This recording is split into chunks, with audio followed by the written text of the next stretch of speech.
77 in Alpharetta, 75 Vinings, 76 Midtown. More news at 11:30. Breaking news when it happens. I'm Steve Summers, 95.5 WSB.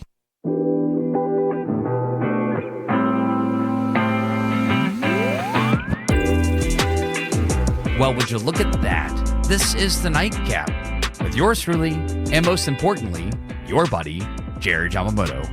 This is my new talk show, heard every Saturday night from 11 to midnight, right here on 95.5 WSB. And I am looking forward to having fun with each and every one of you.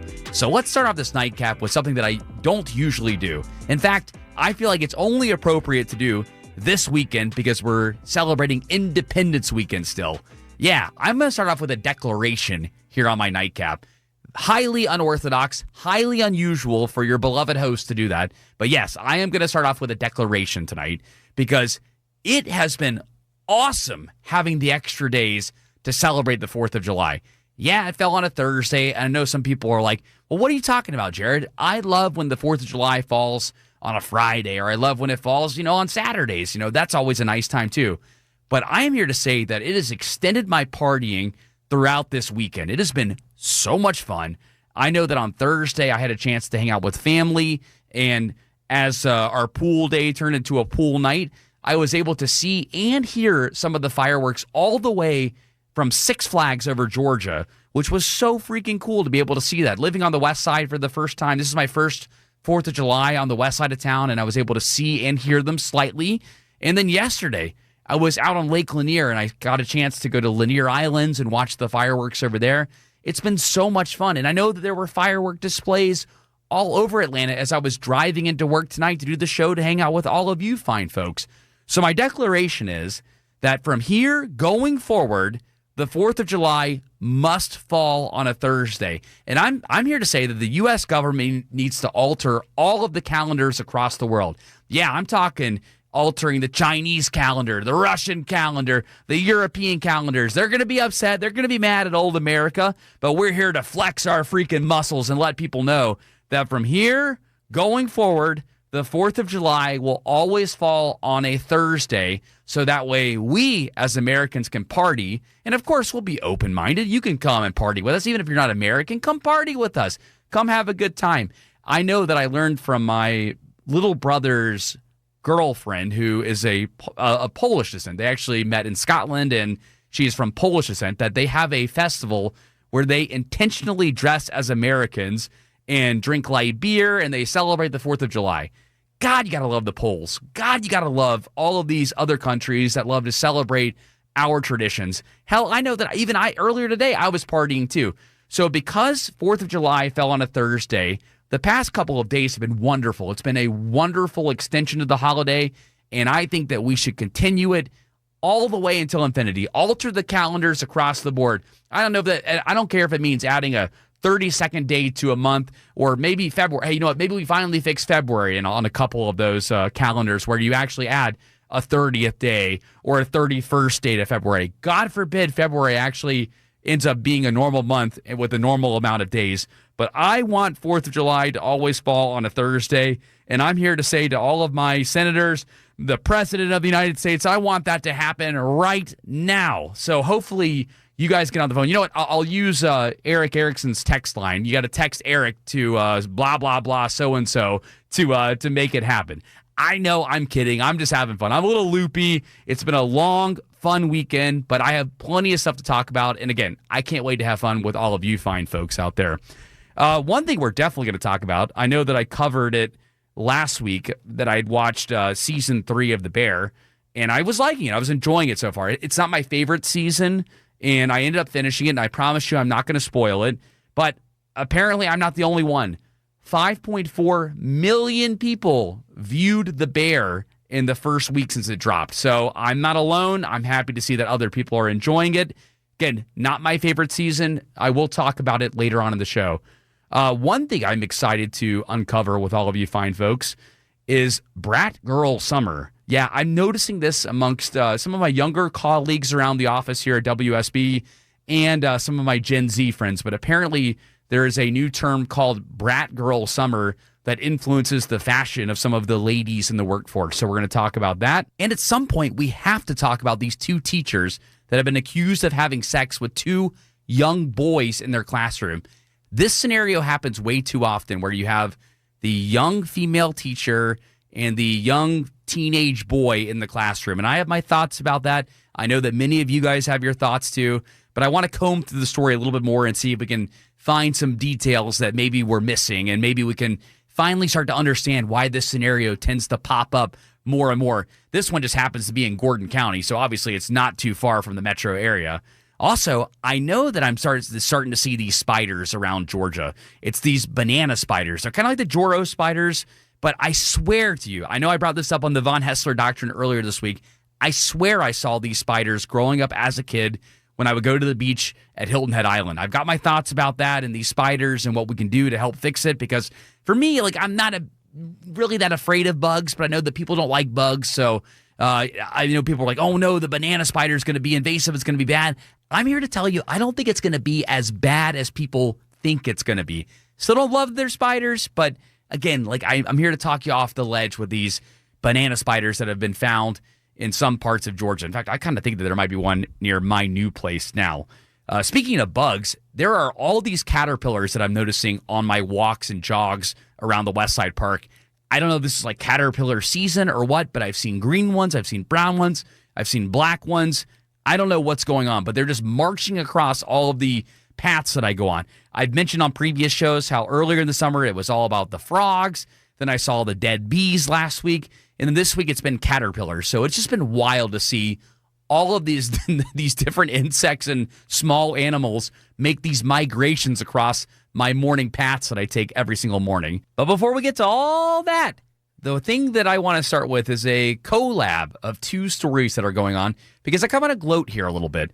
I brought up a couple weeks ago here on the Nightcap with Jared Yamamoto that I was happy that the city of Atlanta was starting to offer $2,000 rebates for e-bikes, where the city is basically trying to encourage people that live inside the perimeter to find alternative ways to get to work. And I am a big fan of this. I know that I make a commute that is inside the perimeter. I'm very blessed that I have about a 15 to 20 minute commute, maybe 25 minutes on a bad day. Hell, I've gotten home in as quick as 7 minutes on a good day. So I don't really have that bad of a commute. But I'm here to tell you, I am one of those people that would happily get my butt off the road and allow other people to use their cars that especially need it. I mean, if you've got to commute over 10, 15 miles, I get it. Like, you probably want to take a car in because you don't want to be all sweaty. But for me, mileage-wise, I live maybe 4 to 5 miles from WSP. So it's not bad at all. It is easily bikeable, especially in the more comfortable months in fall and spring. I mean, right now it's been unbearably hot. So I'm sure that Von Hessler and Tim Andrews would not be happy with me biking into the studio every single day. Hey guys, I'm here to hang out with y'all. My bad. I'm sure that they would absolutely love me coming in all sweaty and everything. But the feedback has been great. There's been over 9,000 applicants to try to get some of these rebates on e-bikes. So there's obviously a need. There are people that want to actually utilize these rebates to ride e-bikes to get out of your way when you're driving on the street. So I love when people try to make these arguments. Well, I don't want to be the person with the e-bike. I don't want to be using my tax dollars to be paying for somebody's e-bike. Well, if it gets them out of the way, gets them off the road, I think it does actually help you in the long run. Now, I'm not a big government guy. I think I said that right. A big government guy. That's never been my personality. But I am here to tell you that Atlanta has transportation problems. And if e-bikes and people using the Beltline or the various paths all around town, there are so many alternative ways to get around, especially on more established sides of town like Decatur, Midtown, Virginia Highland. There are so many ways that you can get around without using a car. So I think overall, this has been a good idea. And if it gets implemented correctly, it will be successful for our city. So before you clench your fist and you get upset, you're like, I don't want my government paying for that. Atlanta already wastes so much money.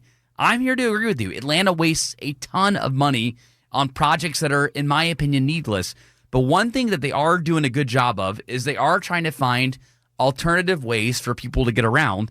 And for me, when I lived in Midtown for the longest time, I didn't come to Midtown thinking, oh, I'm going to be the one that walks everywhere, rides my bike everywhere. But I just gradually learned that it was actually quite pleasant to do it.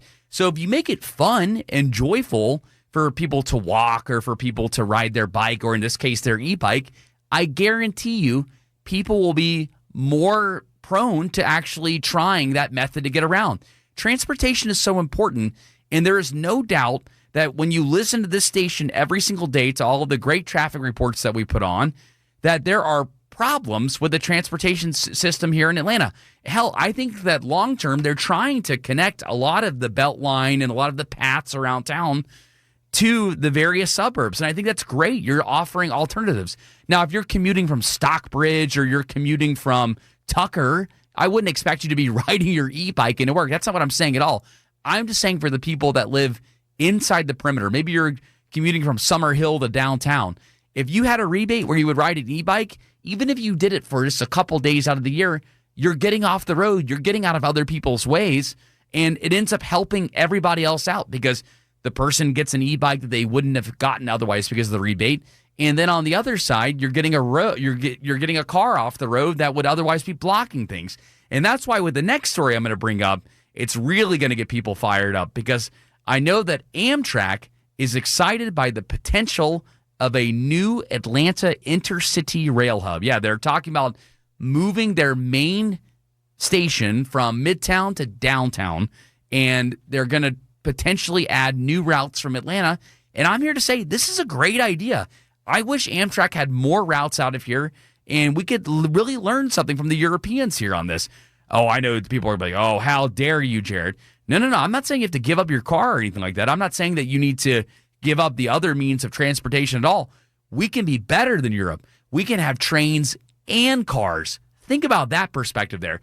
It's all about having choices. The choice to ride the train, the choice to ride your e-bike, the choice to freaking drive your car. I just want to have more and more choices so that way people can get around the city with ease and comfortability. When we come back, I'm going to talk a little bit more about what Amtrak's plan is going to be. Plus, we'll start getting into some of these things. I want to talk about Brat Girl Summer and try to get to some of your open mics as well. I know that there are already some coming in. I'm going to try my best to get to as many of the open mics as I can. As always, you can follow me on my socials at Jared Yamamoto, JaredYamamoto. I appreciate all of y'all for hanging out with me on this beautiful Independence weekend. The Nightcap with Jared Yamamoto will be right back. Choice. Choice is tonight's key word. I really should have declared that at the beginning of the show instead of declaring that the 4th of July should always fall on a Thursday going forward. By the way, this is the Nightcap with yours truly, Jared Yamamoto, and I appreciate all of you fine folks for hanging out with me this wonderful Independence Day weekend. It's been really, really freaking fun. I know I opened up the show talking about how I loved how the celebrations on Thursday carried over into Friday, and I even celebrated a little bit earlier today too, but I think I'm holding things together. I mentioned some transportation issues going on here, and this is why I get really, really fired up with people because there is this anti-train, there's this anti-bike rant, there's this anti-path rant that always ends up happening with people around the Atlanta area. And I get it. I understand that people are really, really tied to their cars. And I love my car. I have a great car and I love it. And I wouldn't give it away if you'd have to pry my car away from me. That's how passionate I am about having a car. I would never want to take away a car from any one of you fine folks out there. But what I am here to say is if a private company were to come in and say, hey, we're going to build a railroad that's going to be practical and affordable. Those are my two important things that I would take away. If you could build a railroad or a path or a belt line that is practical and affordable to all Atlantans, I think most people will get on board with it. Now, what I don't love about what's going on with a lot of these paths around town is that all of them are run by the city of Atlanta. Like, I know the city of Atlanta is the main funder of the Beltline project, and it's their project. I think they've done a pretty good job with it, and I realize that not all corporations can jump in there and just decide, oh yeah, we're going to buy 22 miles worth of land around town. But when it comes to a railroad or something like that, I know that Amtrak is really, really trying with their idea of making Atlanta a railroad hub. They're really, really relying on the federal government to jump in there and say, oh, yeah, Amtrak, here you go. Here's the green light. What I would love to see is for a corporation or for a business to come in and say, no, you know what? Get the government out of this. Get the federal government out of this. Get the city of Atlanta out of this. Obviously, we would make sure that it would follow the regulations to make sure that it doesn't, harm any humans around Atlanta. But I would love to see a private corporation or industry come in and say, no, this is how we're going to do it. We're going to make it practical and affordable for all Atlantans. And they'll probably end up putting together a great transportation system that works better than anything put together from the government, because the government just knows that they're going to never run out of money. They just, especially City of Atlanta, like somehow we see stories every single week where the Beltline ends up just getting, here's $15 million here, there's $20 million there. But we have to ask the honest question. And the honest question is, where in the hell is this money really coming from? Because to me, when I see stories, again, where the Beltline gets all this money, it's like, a fund or a grant from here or there, but is it really coming from there? And is the city of Atlanta really being as responsible as they can with it? No, I trust private industry to put together a better project than local government. Again, it doesn't mean that I have any vendetta against anybody on city council or our mayor. I think they all have done a pretty good job thus far as a government job ends up going. But I would love to see somebody in private industry come out and say, hey, this is how I can put together a path, or this is how I can put together a railroad that makes sense long-term for the city of Atlanta. And I guarantee you, more and more people, once they see this proposition, they'll probably end up buying into the idea of private industry fixing other things besides infrastructure and transportation long-term. It's amazing what can happen when you get an innovative individual behind things who actually has the financial backing and actually wants to create a product that benefits all the people around them, and he or she ends up making a profit themselves. Private industry is the way to go for this long term. Now, again, I didn't mean to really go on this tangent, just starting off with the rebates on the e-bikes doing so well here in the city of Atlanta. This all started from me just suggesting that, hey, it's a good idea to get less cars off the road and more bikes on the paths. I think that's a good idea. And I think that for Amtrak to come in here and potentially make it a hub, it just creates an alternative to flying. Like if you're able to ride a train to Charlotte or you're able to ride a train to Birmingham, wouldn't that be a little bit easier? Wouldn't that be nice to be able to have that option? I'm not saying that you are forced to have to ride the train to Charlotte or you're forced to have to ride the train to Chattanooga. No, you would have the option to drive the car, fly on a plane, or ride the train. That's all I'm trying to say. I know a lot of people get really confused with the idea of choice and change. I'm saying choice, not change. When we come back, I'm going to talk a little bit about The Bear. I know that The Bear broke so many records on Hulu. I finished season 3. I will not spoil it. We're going to talk about that. Plus, Brat Girl Summer. We're going to break that down. And I got a bunch of other things I can't wait to talk about. The caterpillars that I'm seeing all in the park right now. Maybe somebody can answer the question. Plus, open mics. All when we come back after news, weather, and traffic. It's the Nightcap with Jared Yamamoto. It's 78 on Peachtree Street, 76 in Brookhaven, and 74 in Smyrna. More news for you at 12 o'clock. Breaking news when it happens. I'm Chip Canales on 95.5 WSB. I'm glad to see people buying into my idea that the 4th of July should always fall on a Thursday going forward. I appreciate you, Chuck, on Instagram for letting me know about that. And I see Ralph on X. I believe Ralph is your username, Ralph213. I appreciate you responding as well, too, to let me know that you also enjoyed having the 4th on a Thursday this year as well, too. Hey, the celebrations just continue. I'm all about having a good time and partying. And for those out there that weren't able to celebrate on Thursday, you had yesterday, or there were even fireworks celebrations tonight. It was cool. I really didn't expect a theme to develop tonight, but choice really is the one that's standing out. The choice to celebrate on Thursday, Friday, or even tonight on a Saturday. I love it. I didn't even intend for this to happen, but this is just radio magic, Kobe. This is what's going on here. By the way, Kobe Dawkins flies the ship here for the Nightcap with Jared Yamamoto. He makes sure that my voice gets to all of you fine people out there. And speaking of you fine people out there, you guys are responding using the open mic as well as responding to my social media platforms out there. This open micer wants to weigh in on something I brought up at the very beginning of the show. I know that the banana spider has been spotted in some parts of Georgia and South Carolina. And as a kid, I used to go to Hilton Head a lot. I know that my ex-stepdad, who, believe it or not, we're actually still pretty tight, his folks used to live in Hilton Head, and that was a vacation that we would do every summer with his family and my family all mixed together. It was great. We had many, many good memories. But when I saw the picture of this banana spider in the story on WSBRadio.com, I was like, I've seen this spider before. How is this invasive to Georgia? And I looked into it, and I'm like, I swear I saw these in Hilton Head, and they look kind of like the Joro spider. They're a little bit bigger than the Joro spider, and if you walk into it, it's going to scare the bejeebies out of you because they're about the size of a baseball. But this open micer wanted to weigh in and, commend your host here on WSB.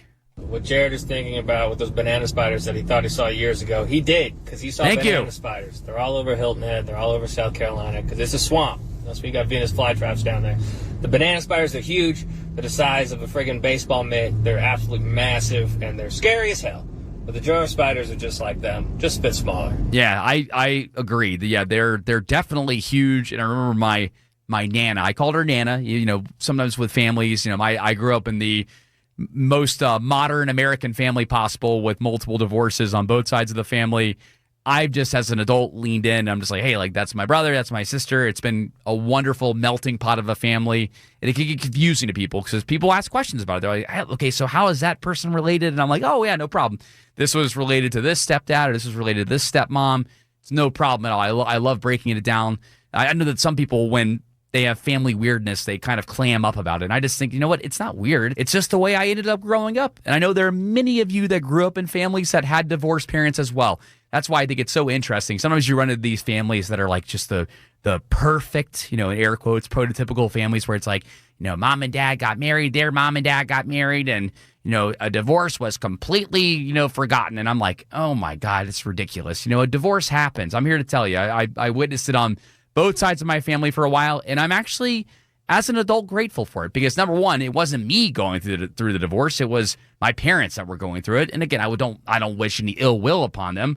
But it was them. They were trying to make sure that they found their happiness long term. And I think ultimately they have found their happiness long term. It just took them a couple tries to end up making it work out. But going back to my Hilton Head story, I did not mean to go down that tangent there. Going back to the Hilton Head story, my ex-stepdad, we would go and see what I would call my Nana and Grandpa down there. And I remember seeing these yellow spiders while I was there. I'm like, those things are huge. What are these spiders?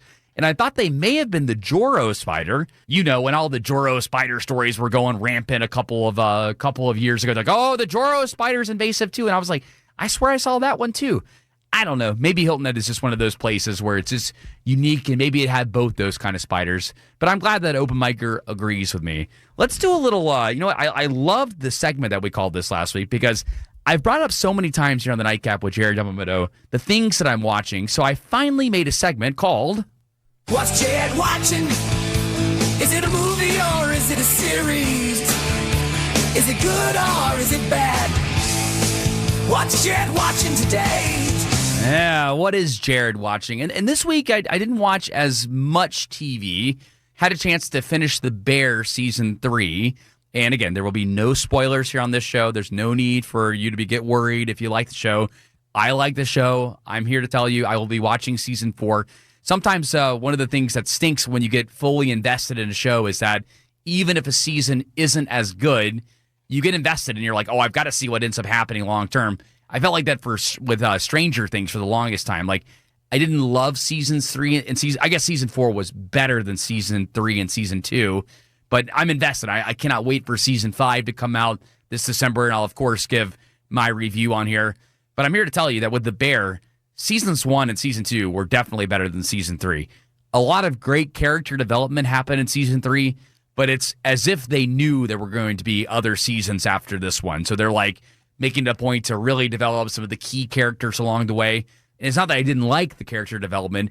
It just needed a little bit more oomph to make me hooked into the series altogether. And I'm sure that what will end up happening is the cliffhanger going into next season is going to be great, and then they'll set it up for season 5, and it's going to be even more of a cliffhanger going forward. But I overall liked it. I liked the development they did with some of the key characters. But if you think it's going to be better than seasons 1 and 2, you're going to be disappointed. I'm just here to tell you that it's well worth watching for all the fans out there. I agree with the 5.4 million people that have watched it thus far.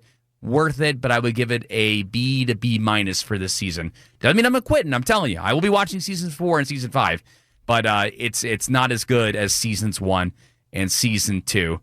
Now let's go on to another story that I keep seeing here this Independence Weekend here. Brat Girl Summer. Apparently, it's officially here. And you might be wondering, well, what is Brat Girl Summer? Well, thankfully, your beloved host is here to break it down for you. Apparently, Brat Girl Summer is the trend where a lot of women are trying to look like trashy, kind of club rat, skimpy, messy, and unpretentious. There's kind of like a look. It's like a not gothy, but I'm looking at a couple of images here, but just like you just don't care, right? Like you're just much more looser about things. There's a lot less makeup, or if there is makeup, it's a lot darker. But it's not goth, though. It's not goth. I know that people might be getting confused by, oh, is it goth or is it skater? I would say it's closer to skater than it is to goth. And it's just funny to me because now that I'm a seasoned adult now at 35 years old, I just remember all of these trends and how invested we would all get into these. And especially for the ladies out there, this is not me calling y'all out in a negative way. It just means that I picked up on this. But boy, when a trend picks up, everybody ends up jumping into it. And I know that TikTok, everyone's surprised that it's like, oh, like everybody's jumping on this TikTok trend. How could they do this? Like, why? How could they be so stupid to jump on this TikTok trend? Well, it's been going on forever. I mean, I remember thinking back to my middle school days when I had baggy pants and I had these shirts that were gigantic on me. And then when I got to high school, it was all about wearing tight jeans and tight shirts, and that kind of carried into college a little bit. And then I ended up dating a girl that was like, you really need to change your wardrobe, and she changed it up, and then we ended up breaking up, and I ended up actually having a lot more luck with the ladies because I loosened up my clothes look a little bit, went kind of into the V-neck style, and then went sporty for a little bit too. I mean, there's all these different trends and all these different patterns that people end up going down. And the way these articles end up being written is, how in the world could somebody be so stupid to go down this, again, what is this trend called? Brat Girl Summer. How could they end up trying to look trashy or club ratty or skimpy, messy? Why would that be cool? Why would somebody end up trying to look like that? And it's because this is what we've been doing for years and years and years. And maybe because of things like TikTok, it makes it a lot easier to end up jumping in the trends or seeing it more often. But I can think, I mean, even for, those that were born in the 80s, I know like my friends that are Gen Xers that are a little bit older, they went through trends, and they even said that sometimes in different towns it would be slightly different than other towns just because trends weren't as widely seen as they are now. Now, because everybody has a phone in their pocket, they're able to see, hey, people are kind of leaning this way with a trend. Let me do that. Whereas before, you would have to go travel to another town. You would see some of your friends that are dressed a certain way, or they had a certain object, and it's like, oh, I want to have that. And you would be like, oh, this is a cool thing. Then you would go to another town, and it would get spread, or you would see it in the the old school newspaper back in the day, or you'd see it in a magazine. It was just a different way of consuming information. And when people get upset that trends change quickly, it's just because it's so much easier to see what other people are into. Now, what I like to challenge people to do is to be an individual. You should be the one that ends up being the trendsetter. And then when everybody else ends up jumping in on what you're trying to do, you need to jump over to something else. There are too few people that want to be the individual that leads the pack. There are too few leaders out there and so many followers. And it took me a long time to learn that. I know that even in middle school, like I fell for it. I was like, you know what? Everybody else is wearing the baggy pants. I want to wear the baggy pants too and look a certain way. And then in high school, I mentioned before that I wore the skinny jeans and skinny shirts. I was like, I want to be like everybody else too. But if there's one thing I could rewind, I wish that I could have been the originator and allowed people to end up following what I ended up doing. I did have a couple of moments in high school where I remember I would start a joke or something like that, and then other people would start using it around the school. And that was funny, like when somebody would pick up your joke.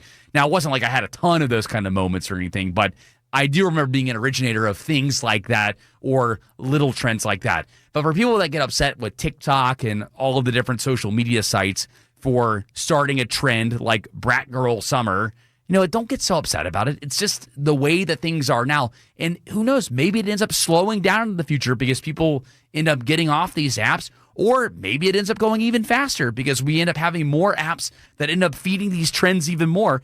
But the thing that we need to be ready for as Americans, as Atlantans, is the ability to adapt. We have to adapt and be able to be ready for what these things end up spitting at us, because whether you have kids in younger generations or you yourself are in that younger generation, you're going to end up having to deal with somebody that's younger than you all the time, and they're going to be consuming things in a similar way to how you consumed things, but not necessarily the same way. So always be adaptable. Don't be the one that says that you always have to be handling things my way.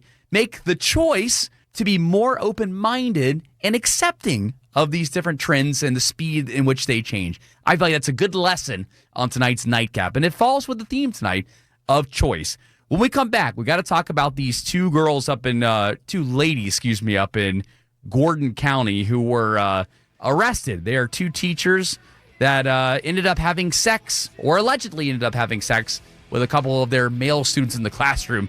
We got to talk about that. Plus, you'll have no idea who Atlanta's own Waka Flocka Flame is endorsing in the 2024 presidential race. Yeah, I'll play the audio when we come back here on the Nightcap with Jared Yamamoto.